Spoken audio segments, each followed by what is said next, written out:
Hej og velkommen til Lægens bord. Nu skal vi herover.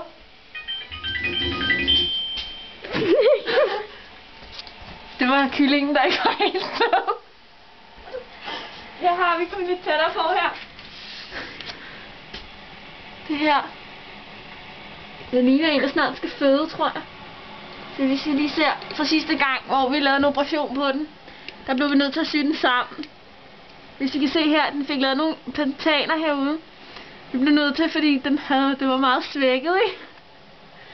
Så her. Så hvis vi lige...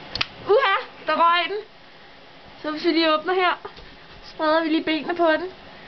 Jeg tror, min sanden. Nej, ad. Nej.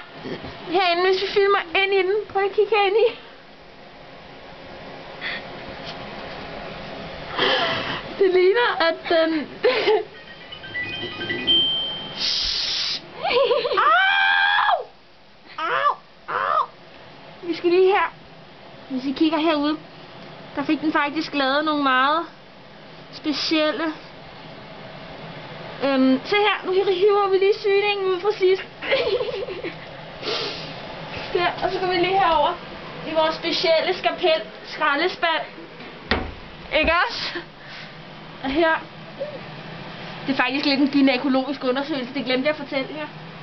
Og faktisk så hullet, jeg ved ikke hvad der sidst har været herinde i det her hul. Men, puha, det lugter af Samo. Jeg har spillet noget Remo. Og forresten, tak for i dag, fordi nu skal kyllingen lige sy sammen, så vi andre vi kan spise den. Tak for i dag.